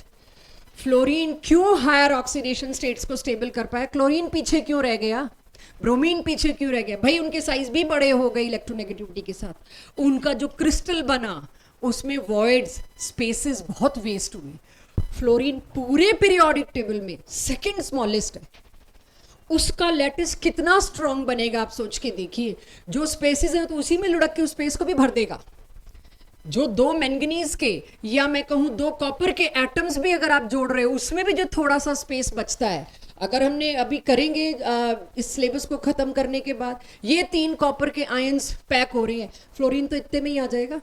और यही होता है सॉलिड स्टेट में, यही पढ़ते हैं कि छोटा हमेशा वॉइड्स में फिट होके क्रिस्टल को मोर देन हैपनिंग बना देता है. तो क्योंकि इसके फ्लोरीन के साथ एक बहुत बड़ी एडवांटेज क्या होगी? इसका साइज का बहुत छोटा होना. Lattice enthalpy released is huge. तो कोई एक चीज थोड़ी रिलीज हो रही थी, सिर्फ हाइड्रेशन नहीं, लैटिस इतना स्ट्रॉन्ग बना. अब तोड़ के दिखा दो आप इसको. तो इस वजह से फ्लोरीन क्लोरीन ब्रोमीन आयोडीन से बहुत ऊपर चला गया. फिर आती है बात, तो हायर पे क्यों रुका भाई? ये हाईएस्ट पे ऑक्सीजन क्यों आ गया? ऑक्सीजन में एक और फालतू चीज थी. Why oxygen stabilises highest oxidation state even more than fluorine? Manganese के +7 को लाने के लिए 7 फ्लोरीन कम पड़े, ऑक्सीजन सही काम आए. क्यों? क्योंकि ऑक्सीजन अपने साथ एक और बहुत बढ़िया चीज लेके आया. इलेक्ट्रोनेगेटिव फ्लोरीन भी था, आसपास ही ये दोनों 4 और 3.5, स्मॉल साइज. फ्लोरीन के बाद ऑक्सीजन ही आता है तीसरे नंबर पे. चलो, मल्टीपल बॉन्ड, एक ऑक्सीजन पाई बॉन्ड भी बना सकता है. वहां एक फ्लोरीन एक सिंगल बॉन्ड बना रहा था, यहां एक ऑक्सीजन ने कितने फ्लोरीन की जगह ले ली? बिना साइज डबल किए. लैटिस अच्छा बना कि नहीं इसका? जहां 2 फ्लोरीन ने जगह मांगनी थी, भाई मेरे को जगह दो, वहां एक ही ऑक्सीजन ने काम कर दिया, 2 बॉन्ड बना के एक्स्ट्रा बॉन्ड और दे दिया पर ऑक्सीजन. ये 3 रीजंस हैं जिसकी वजह से, अब बताओ फ्लोरीन आ सकता था बीच में, 2 मैंगनीज को टांग सकता था एक साथ? नहीं. तो एक ऑक्सीजन 2 मैंगनीज को संभाल रहा है, जबकि एक फ्लोरीन को एक ही मैंगनीज संभाल पाता. सो ये वजह है कि ऑक्सीजन विन कर गया फ्लोरीन से to show highest oxidation states. यहां आके अब मैं ऑक्सीडेशन स्टेट्स को पूरा क्लोज करती हूँ। अब सोचा था मैं करूंगी बट मेरे से छूट गया, आप करना। हर एक ऑक्साइड के नीचे लिखना वो एसिडिक है, बेसिक है कि एम्फोटेरिक है। कुछ हद तक इसके बारे में इंफॉर्मेशन में पी ब्लॉक ऑक्सीजन फैमिली में दे चुकी हूँ कि मेटल के ऑक्साइड्स भी एसिडिक होते हैं, मेटल्स के ऑक्साइड भी एम्फोटेरिक होते हैं, सारे बेसिक नहीं होते। और वहां मैंने मैंगनीज का एग्जाम्पल, वेनेडियम का एग्जाम्पल लिखवाया है। तो डू मी अ फेवर, इसी टेबल में जहां पर आपके ऑक्साइड्स बना रखे हैं, हर एक के आगे ए बी लिख लीजिए, कौन सा एम्फोटेरिक है, कौन सा बेसिक है और कौन सा एसिडिक है। तो अब एम्फोटेरिक के लिए क्या लिखेंगे आप देखिए, एटलीस्ट आपको पता होना चाहिए, ये पूछा जाता है, डीपीपी में क्वेश्चन भी मिलेंगे। मैंने नहीं कवर किया इसको क्योंकि मैं वहां कर चुकी पी ब्लॉक में, ऑक्सीजन फैमिली में। आ गया सबके पास ये कोऑर्डिनेशन चैप्टर पूरा करने के बाद ये पढ़ाना धर्म नहीं बनता हमारा, यहाँ टाइम लगाना कि इनमें जितना भी आप देखें ट्रांजिशन मेटल्स में आपको एक बहुत कॉमन चीज मिल रही है, वो है magnetic moment due to unpaired electron, just like you have seen in coordination complexes. आपको किसी भी एलिमेंट में पैरामैग्नेटिज्म निकालना है तो उसके लिए नंबर ऑफ अनपेयर्ड इलेक्ट्रॉन चाहिए। उस पे आप स्पिन ओनली मैग्नेटिक मोमेंट का ये वाला फॉर्मूला लगाएंगे। स्पिन का मतलब क्या होता है? इलेक्ट्रॉन अपनी स्पिन पे घूम रहा है, उसकी वजह से एक मैग्नेटिक मोमेंट।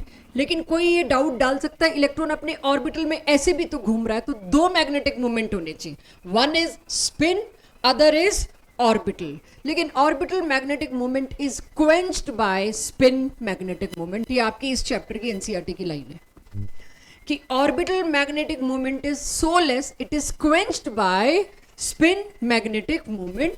तो ये स्पिन मैग्नेटिक मोमेंट है, orbital magnetic moment is too weak, मैंने यहां मेंशन किया हुआ है। यूनिट उसकी क्या होती है? Bohr magneton.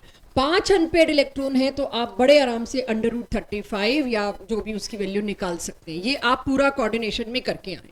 तो मैग्नेटिक मोमेंट निकालना should not be a job for you now. Second, colours आपको पता है अगेन किसकी वजह से आता है? अनपेयर्ड इलेक्ट्रॉन, ज्यादातर डीडी ट्रांजिशन। अब तो मैं डीडी ट्रांजिशन वर्ड भी लिख सकती हूँ यहाँ पे, आपको पता है। स्कैंडियम +3 कलरलेस क्यों है? 0 अनपेयर्ड इलेक्ट्रॉन। इन सब में कलर क्यों है? क्योंकि एक ना एक अनपेयर्ड इलेक्ट्रॉन है। अब एक समस्या चल रही है, कलर याद कैसे करें? और पास्ट ईयर बहुत बार चेक करने के बाद आई कैन टेल यू ये एनसीईआरटी का टेबल रटना पड़ेगा। किस किस का कलर वायलेट है, ये क्वेश्चन है आपके पास। इनमें से कौन कौन से आयंस का कलर वायलेट है? Match matrix, right. अब आप देख लो ये कलर्स, ऑब्वियसली ये आपके लिए मुश्किल नहीं है। स्कैंडियम टाइटेनियम, ये आपको पता है कलरलेस होंगे, not a difficult job for you, ठीक है। और भी मिल रहे होंगे कलरलेस, लेकिन ये सवाल आया है लास्ट ईयर ही शायद। सेम कलर वालों को क्लब करो, 3 वायलेट वाले एक में ही दे रखे थे, बाकी कुछ दे रखे थे। मतलब आपको भी ये भी पता होना चाहिए। बहुत उदास हो रहे थे कुछ लोग कलर्स को लेके, और मैंने कहा था रुक जाओ, ला रही हूँ कलर्स भी। क्या लाना था? यही लाना था, बट जहां एनसीईआरटी ने कहा मैं वहां लाने का वेट करती हूँ। ये सारे कलर्स आपको याद करने हैं। कैसे याद करने हैं? I am so sorry, but करने हैं। और अगर मैं कहूँ इस पे क्वेश्चन नहीं आ रहा तो I will be lying to you. Last year ही आया है, किस शिफ्ट में आया किस्मत की बात है, ठीक है। सो ये आपके पास कलर्स हैं जो दे रखे हैं। क्यों पिंक है, क्यों येलो है, क्यों ग्रीन है, नहीं आप घुस सकते उसके अंदर। आपको वही CFSE वैल्यूज पता हो, आपको लेमडा पता हो, वो इन्फॉर्मेशन आपको दे ही नहीं रहे, क्वेश्चन में ही नहीं दे रहे। आप कहाँ से मांग लोगे कि हर एक की CFSE दो, मैं कैलकुलेट करूँ और मैं उस हिसाब से E = H nu वाले फॉर्मूले से निकालूँ, फिर देखूँ वो लेमडा। पिंक का तो लेमडा भी नहीं निकाल सकते तुम लोग। तुम्हें सिर्फ येलो ग्रीन का और येलो वगैरह का थोड़ा बहुत पता होगा, but you can not remember all the wavelengths, right. तो ये टेबल अगेन आपकी एनसीईआरटी से उठाया है मैंने, ये आपको याद करना है कलर्स के लिए। कलर्स के मैक्सिमम क्वेश्चंस यहां से सेटिस्फाई होंगे।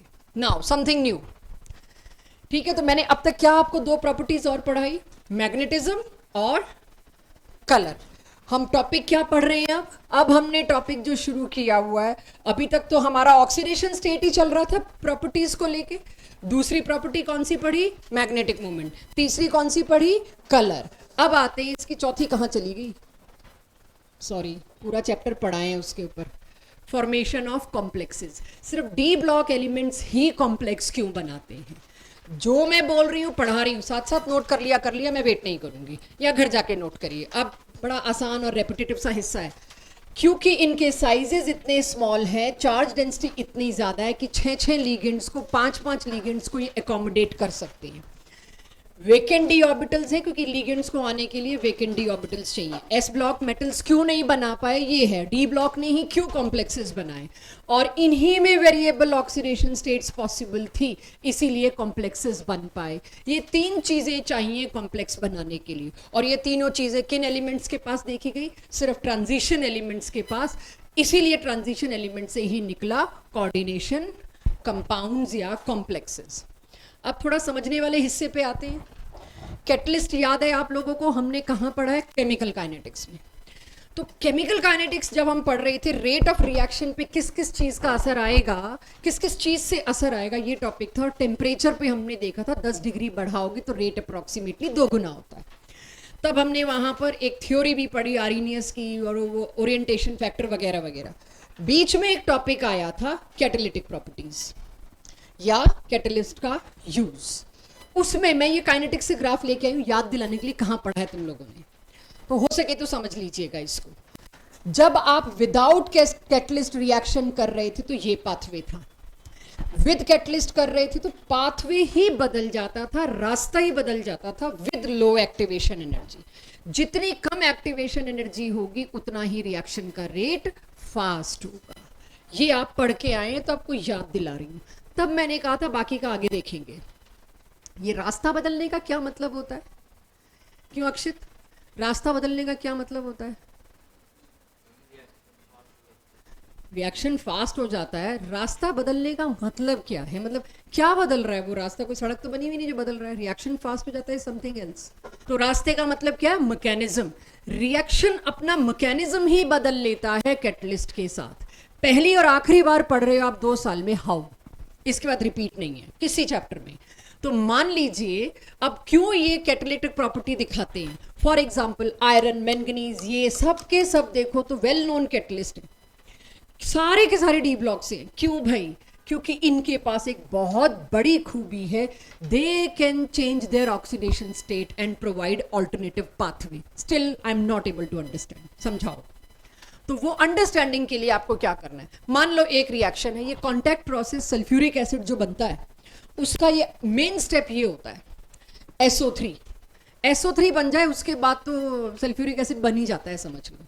तो मेन स्टेप ये, और सारा कुछ इसी पे टिका है। और ये है स्लो स्टेप, तो RDS है, रेट डिटर्मिनिंग है।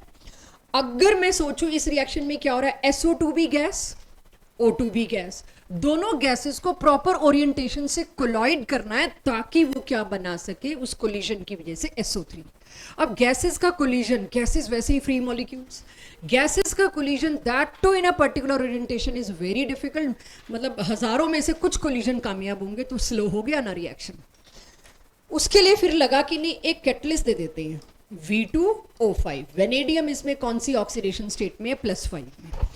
कैटलिस्ट का काम क्या है? सॉलिड पाउडर है। इट प्रोवाइड सरफेस, दोनों गैसेस को कहता है, गैस हमेशा एक सॉलिड सरफेस पे जाके टिक जाती है, तो ये एक प्लेटफॉर्म दे देता है। एक दूसरे को बाहर ढूंढने के बजाय दोनों इसी प्लेटफॉर्म पे आ जाओ, आपको एक दूसरे को ढूंढना आसान होगा और कोलिजन ईजी होगा, फास्ट हो गया। तो कैटलिस्ट सिर्फ मैकेनिज्म नहीं बदल रहा है, it also provide a surface for gases to get on to it, या platform to on for gases to on to it, और अब वो रिएक्ट कर सके। चलो वो भी एक बात हुई। अब वेनेडियम कहता है SO2 को O2 ढूंढने में बहुत देर लग रही है, कोलिजन सही हो उसमें बहुत गड़बड़ हो रही है कि एक्टिवेशन एनर्जी नहीं है उसके पास उतनी, तो कोलिजन वेस्ट हो रहा है। तो वेनेडियम कहता है तुम्हें ऑक्सीजन ही तो चाहिए, मेरे पास एक टेंडेंसी है, मैं +5 में भी उतना ही स्टेबल हूं जितना +4 में, मेरा ले लो। जैसे ही SO2 को V2O5 मिला, V2O5 ने अपना एक ऑक्सीजन बनाया कि तुम SO3 तो बनाओ, काम पे चलो। SO3 इमीडिएट बन गया। अब V2O4 का क्या मतलब है? V2O4 का मतलब वेनेडियम ने फट अपना क्या खूबी दिखाई, मेरे पास वेरिएबल ऑक्सीडेशन स्टेट दिखाने की टेंडेंसी थी, मैंने दिखा दी।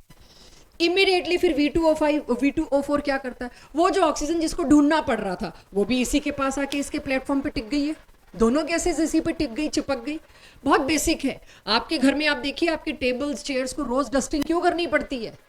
दिन में 3-3 बार डस्टिंग क्यों करनी पड़ती है? जो भी चीज है उसका एक टेंडेंसी है, वो सरफेस पे आके चिपकेगी ही चिपकेगी। कोई ग्रेविटी नहीं चिपका रही है उसको। अगर ग्रेविटी होती तो अलग बात थी, फिर तो डस्ट यहाँ होनी ही नहीं थी मेरे ब्रीदिंग जोन में। उसको एक सरफेस चाहिए होता है। सारी डस्ट और गैसेस जो आपको दिखती भी नहीं, उनकी टेंडेंसी एक सरफेस पे आके चिपकना, ये नेचर है। तो गैसेस का भी यही नेचर है। तो वो O2 भी V2O5 के एक कोने में चिपका हुआ है और SO2 एक कोने में चिपका हुआ है। दोनों को मिलने से बेटर V2O5 क्या कहता है, इधर से ऑक्सीजन तो मैं दे रहा हूं, जाओ अपना काम करो, और V2O4 दूसरी तरफ जो ऑक्सीजन है उससे ऑक्सीजन लेके वापस रीजनरेट। तभी कैटलिस्ट इन अ पिंच चाहिए होता है। पूछते हैं जब कैटलिस्ट इतना जोरदार चीज है तो ज्यादा क्यों नहीं डालते, जरूरत क्यों ज्यादा डालने की? इसका रीजनरेशन रेट और फास्ट है। इसका रीजनरेशन रेट इसके कंजम्पशन रेट से भी फास्ट है, इसलिए जैसे दूसरे और V2O5 की जरूरत है उससे पहले तैयार हो जाता है। तो दे दिया ना इसने ऑल्टरनेटिव पाथवे। क्या ऑल्टरनेटिव पाथवे था? मैकेनिज्म ही बदल दिया। तुम दोनों को रिएक्ट ही नहीं करना है, मैं बैठा हूं रिएक्ट करने को, आई विल रिएक्ट। वेनेडियम के अलावा ये कौन कर सकता था? सिर्फ वो जिसके पास वेरिएबल ऑक्सीडेशन स्टेट हो। ये एग्जाम्पल मैंने अपनी मर्जी से लिया कि आपको समझाना आसान हो। एनसीईआरटी में एग्जाम्पल क्या दे रखा? अब इसका आप स्टेप 1 और स्टेप 2 का ओवरऑल निकालोगे तो ये V2O4 V2O4 V2O5 V2O5 cut जाएंगे। एक्चुअल क्या आएगा? ये आपके पास बोर्ड में क्वेश्चन आता है कैटालिटिक एक्टिविटी को एक्सप्लेन करो, आपकी मर्जी, आप कोई भी एग्जाम्पल ले सकते हो। मुझे बच्चों के लिए इजी लगता है इसलिए मैंने ये ले लिया, बट आपकी एनसीईआरटी ने दूसरा एग्जाम्पल लिया है। Kindly see to that. Similarly iron बहुत इस्तेमाल किया जाने वाला कैटलिस्ट है। पर सल्फेट आयंस को आयोडाइड के साथ मैंने रिएक्ट किया तो ये बना। अब कुछ टाइम बाद आपको पता चलेगा कि ये कंफर्मेटरी टेस्ट के तौर पे भी यूज होता है। वो आयोडीन और स्टार्च का टेस्ट पता है ना आपको, वायलेट कलर का आता है। तो कई जगहों पे आप देखोगे कि लैब के एस्टिमेशन में ये टेस्ट आने वाला है, जो हमारा आखिरी चैप्टर होगा इनऑर्गेनिक केमिस्ट्री का प्रैक्टिकल वाला। लैब केमिस्ट्री जो आपका एक नया चैप्टर ऐड किया सिर्फ जेई नीट के लिए, उसमें रिएक्शंस फिर मिलेंगे कि ये कैसे एस्टिमेट करने, एस्टिमेट मतलब पहचानना क्या है और कितना है, क्वालिटेटिव क्वांटिटेटिव। तो अभी चलो यहीं तक रखते हैं। पर सल्फेट आयन को अगर आयोडाइड KI NaI से रिएक्ट कराया जाए तो उससे आयोडीन बनता है। ये एक रिएक्शन है। फिर से स्लो। मैंने क्या दिया आपके, आयरन का वो कंपाउंड दिया जिसमें उसकी ऑक्सीडेशन स्टेट क्या थी, +3 थी, ferric. Again solid surface, solid surface है तो फिर क्या होगा, उसके ऊपर लिक्विड हो या गैस हो चिपकेगा, आके चिपकेगा तो क्या करेगा, आयरन 3+। आयरन 3+ का कहना है तुम्हें ऑक्सीडाइज ही तो होना है, इलेक्ट्रॉन ही तो छोड़ना है, छोड़ दो, मैं एक्सेप्ट कर लेता हूं, मेरा Fe2+ भी उतना ही स्टेबल है जितना Fe3+ स्टेबल है। तो आयोडाइड को पर सल्फेट आयन का इंतजार नहीं करना पड़ा, आयोडाइड इमीडिएट ऑक्सीडाइज होके I2 बन गया। और इस Fe2+ को क्या लगा, अब मैं पर सल्फेट से वापस अपनी सेम ऑक्सीडेशन स्टेट उठा लूं, रिड्यूस हो, ऑक्सीडाइज हो जाऊं और इसको रिड्यूस कर दूं। That's it. तो 2 स्टेप में टूट गया एक रिएक्शन जो कि स्लो था कैटलिस्ट की वजह से, मैकेनिज्म बदल गया। This is how catalyst work, provides a surface as well as provide a different mechanism. Clear हो गया सबको? पूरा समझने के बाद आपको याद करना है। तो ये पूरा का पूरा मेरे को एनसीईआरटी में मिला, मैंने लिख दिया। ये मैंने एक और एग्जाम्पल डाल दिया क्योंकि कहीं ना कहीं ये पूछे जाते हैं, तो किसी ना किसी तरह तो मुझे कभी तो बताने हैं। कोई इक्विलिब्रियम में कांटेक्ट प्रोसेस पढ़ा देता है, बता देता है, तो कोई यहाँ, मैं यहाँ इसलिए बता रही हूँ कि याद रहेगी, प्रोड्यूस जब करनी है उसके नज़दीक हैं हम। सो क्लियर है ये कैटालिटिक प्रॉपर्टीज सबको? आगे चल सकते हैं। लास्ट 2 प्रॉपर्टीज ट्रांजिशन एलिमेंट्स की। हैव अ लुक क्या लिखा है मैंने। पहले किसी का नोट होना रह गया हो तो बीच में नोट करा दूंगी, समझ लीजिए पहले। Interstitial compounds. अब ये इंटरस्टिशियल कंपाउंड्स का मतलब क्या है, आप पहले ये समझिए, टाइटेनियम है, प्लैटिनम है, पैलेडियम है, आयरन है, इन सब के क्रिस्टल्स में मेटेलिक बॉन्ड है। इन सब के क्रिस्टल्स में आप देखेंगे छोटा छोटा वॉइड बचता है, स्पेस बचता है, और उस स्पेस में बिना आपकी मर्जी के भी आसपास की गैसेस अपनी जगह बना लेती हैं, घुस जाती हैं। उसको कहते हैं ऑक्लूजन। उस प्रोसेस को कहते हैं ऑक्लूजन। छोटे छोटे मॉलिक्यूल्स, एटम्स अपनी जगह बना लेते हैं और घुस जाते हैं, जैसे कि carbon, right, nitrogen, hydrogen, lots. तो इस तरह की बहुत सी छोटे छोटे एटम्स अपना स्पेस इसमें बना लेते हैं। उसकी वजह से क्या होगा, अब इन स्पेसेस को, इन खाली जगहों को क्या बोला जाता है, इंटरस्टिशियल स्पेसेस। क्रिस्टल के बीच में जो खाली स्पेसेस है उनको जनरली इस सब्जेक्ट में बोलते हैं इंटरस्टिशियल स्पेसेस। इंटरस्टिशियल स्पेसेस के अंदर अगर हाइड्रोजन घुस गई, कार्बन चला गया, तो उससे क्या फायदा हुआ, स्पेस भर गया।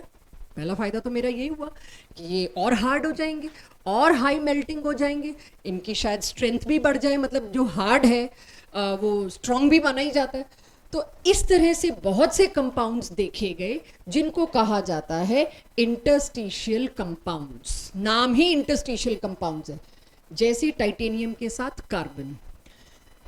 ये कुछ इसमें कुछ ऑब्जर्व कर सकते हैं, क्या है ये, वेनेडियम के साथ हाइड्रोजन, नीचे क्या लिखा है 0.6, यानी ये तो नॉन स्टोइकियोमेट्रिक रेशो हो गया।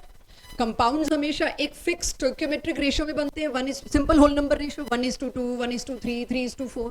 पहली बार आप डेसिमल्स में देख रहे हैं, और ये मैंने यहाँ डेसिमल्स लिखा है। अभी आप अपनी एनसीईआरटी थोड़ी और खोजेंगे तो रेंज भी लिखी मिलती है 0.6 से 0.8। भाई कोई बॉन्ड तो बन नहीं रहे, खाली जगह में नाइट्रोजन घुस रहा है, खाली जगह में हाइड्रोजन घुस रहा है, तो इसका कोई फिक्स तो नहीं हो सकता, राइट। बॉन्ड बनने में तो फिक्स होता है जी, एक कैल्शियम को एक ही ऑक्सीजन चाहिए, +2 को -2 न्यूट्रलाइज कर रहा है, एक आयरन +2 को एक ही ऑक्सीजन चाहिए, +2 को -2 न्यूट्रलाइज कर रहा है, वहां आपका होल नंबर रेशो आता है। ये तो खाली जगह में भर रहा है जाके, तो ये तो कुछ भी हो सकता है। ऐसे केसेस, ऐसे कंपाउंड्स जिसमें रेशो सिंपल होल नंबर नहीं होता, उनको एक और नाम से जाना जाता है और उन्हें कहते हैं नॉन स्टोइकियोमेट्रिक कंपाउंड्स। अब कभी आपसे पूछा जाए तो कह नहीं सकते, सिलेबस के बाहर है। नॉन स्टोइकियोमेट्रिक कंपाउंड्स का मतलब है जहां पर ratio is not fixed and that too not whole number also. एक तो होल नंबर नहीं है, ऊपर से फिक्स नहीं है, तो ये 0.6 के साथ शायद 0.8 भी लिखा मिल जाए आपको, रेंज। इसी तरह से यहाँ 1.7 है तो हो सकता है 1.5 to 1.7 मिल जाए, कि अक्सर इतना देखा गया है। इसीलिए इनको कहा गया नॉन स्टोइकियोमेट्रिक कंपाउंड्स या इंटरस्टिशियल कंपाउंड, जो सिर्फ ट्रांजिशन मेटल बना सकता है। इसके फायदे, इस पे पिछले साल एक शिफ्ट में इस पे क्वेश्चन आया है, what is true about interstitial compounds. Easy है, लपकने वाली बात है अगर मेरे को याद हो तो। एक तो इनका हाई मेल्टिंग पॉइंट होगा ओरिजिनल होस्ट मेटल के मुकाबले, अकेला आयरन, और वो आयरन जिसके अंदर हाइड्रोजन घुसा है, अकेला आयरन हो गया होस्ट क्रिस्टल, और हाइड्रोजन उसके अंदर घुस गया, उसके इंटरस्टिशियल्स को ऑक्यूपाई करना, तो उसको गेस्ट बोलते हैं। तो होस्ट से ज्यादा मेल्टिंग पॉइंट हो गया इंटरस्टिशियल का। ऑफकोर्स वो हार्ड हो गया, वेकेंट स्पेसेस ही नहीं बचे, तो मेल्ट करने में थोड़ी दिक्कत आएगी। हार्ड है, हाई मेल्टिंग पॉइंट है, ये ज्यादा बेटर कंडक्टर हो गया और इजीली रिएक्ट नहीं करेगा। चारों चीजें मेरी एडवांटेज की हैं। तो इन मेटल्स के यूजेस किसी ऐसी जगह करने हो जहां मुझे उसकी हार्डनेस चाहिए, इनर्टनेस चाहिए, मैं क्या करूंगी, और अक्लूड करा दूंगी। जितना हो सके बढ़ा दो, इसके अंदर कार्बन डाल दो। आयरन स्टील क्या है, इट इज अलॉय। किसका अलॉय है, आयरन का। क्या डालते हैं इसके अंदर, आयरन के साथ थोड़ा, इसमें असली तो कार्बन है, और भी मेटल्स हैं, आई एम नॉट सेइंग अकेला आयरन है, लेकिन इसमें कुछ परसेंटेज कार्बन की है, इसको और स्ट्रांग बनाने के लिए। तो कार्बन आयरन के एलॉय में, एलॉय का मतलब क्या है, रिएक्शन है, नहीं, यूनिफॉर्म मिक्सचर बना दिया है। तो जब आप आयरन में कार्बन डालते हैं तब स्टील पैदा होता है, ठीक है, और कुछ खूबियों के लिए बाकी चीजें भी डाली जाती हैं, आई एम नॉट सेइंग अकेला आयरन है, राइट, और भी चीजें हैं, लेकिन कार्बन के बिना स्टील नहीं बनता। स्टील कहाँ चाहिए, हाई टेंसाइल स्ट्रेंथ, बहुत स्ट्रांग चाहिए मेरे को, पूरे मेरे को ब्रिजेस बनाने हैं उसके ऊपर। तो मैं क्या करूंगी, उसमें कार्बन की परसेंटेज जबरदस्ती ऑक्लूड करूंगी, उसके वेकेंट स्पेसेस भर जाएं। तो ये तो मेरे लिए बहुत एडवांटेज वाली बात है, यस। तो इंटरस्टिशियल कंपाउंड्स भी पता लग गया, इसी सेक्शन की खूबी है, ये सिर्फ यहीं मिलता है। Last, alloys. एलॉयज पे एक दिन बात भी हुई थी बीच में, हम बात कर रहे थे इसके लिए, ब्रास और ब्रोंज। कोई और एलॉय पता है आपको, इसका एक स्टील तो छोड़ दो, अब उसके अलावा मैंने कॉमनली ये दोनों सुने हैं। जर्मन सिल्वर में वेट ही कर रही थी, कोई तो बोले क्या होता है जर्मन सिल्वर। हाँ जी, यस, कॉपर, जिंक और इसमें सिल्वर नहीं होता। यस, इसकी खास बात यही है, जर्मन सिल्वर में सिल्वर नहीं होता है। यहां आपका डी ब्लॉक होता है खत्म।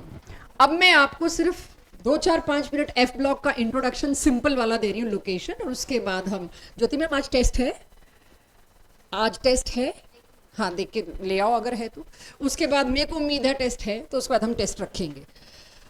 एफ ब्लॉक किधर है पीरियोडिक टेबल में, क्या है, इसके बारे में सारी इंफॉर्मेशन जो चैप्टर पीरियोडिसिटी में पढ़ाई जाती है, मैं आज पीरियोडिसिटी का आखिरी, जिसे कहते हैं ना last nail in the coffin, आज वो कर रही हूँ। सब पढ़ा दिया आपको पीरियोडिसिटी का पिछले कुछ टाइम में।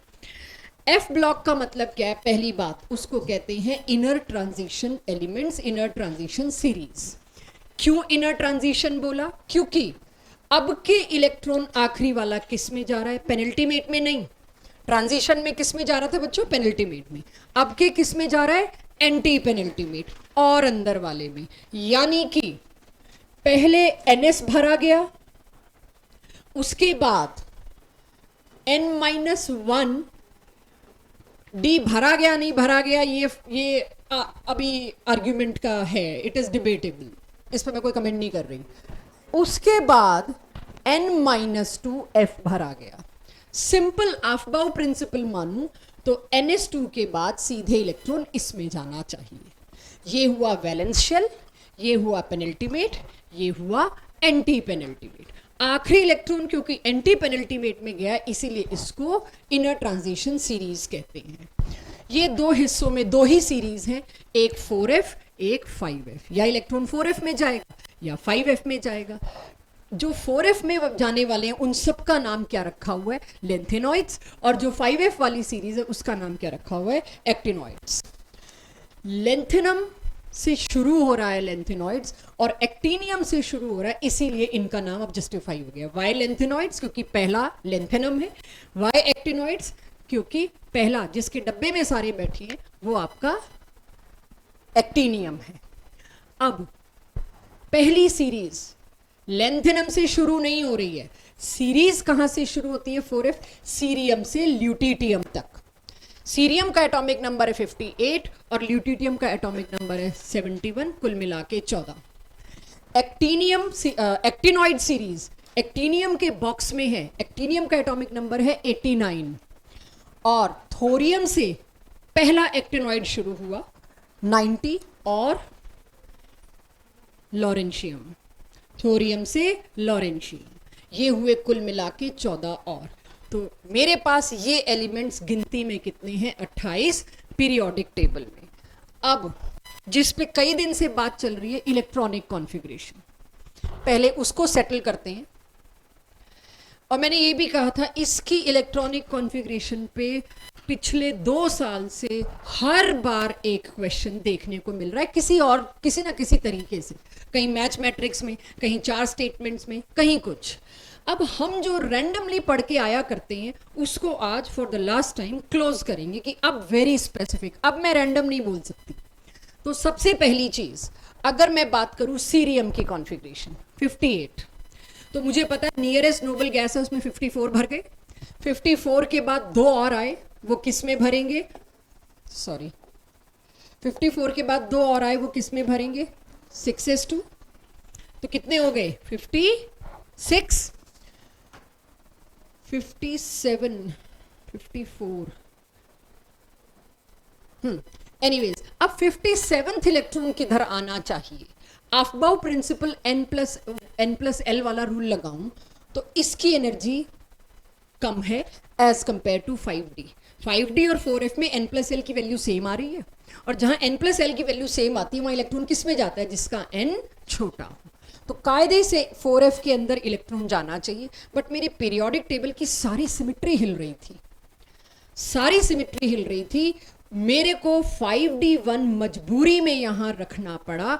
तब तक मैं आपको ये बोलती आई हूं आज तक कि भाई ये तो टैक्स देना पड़ रहा है, 5d में एक इलेक्ट्रॉन डालने के बाद 4f के दरवाजे खुलेंगे। लेकिन इसको अगर एक्चुअल में समझना चाहूं, मेरे पास 56 है बेरियम, यहां पर कौन बिठाना जरूरी था, वो जिसकी प्रॉपर्टी स्कैंडियम और यूट्रियम से मैच करती हो। यहां पर कौन बिठाना था, जिसकी प्रॉपर्टी स्कैंडियम यूट्रियम से मैच करती हो।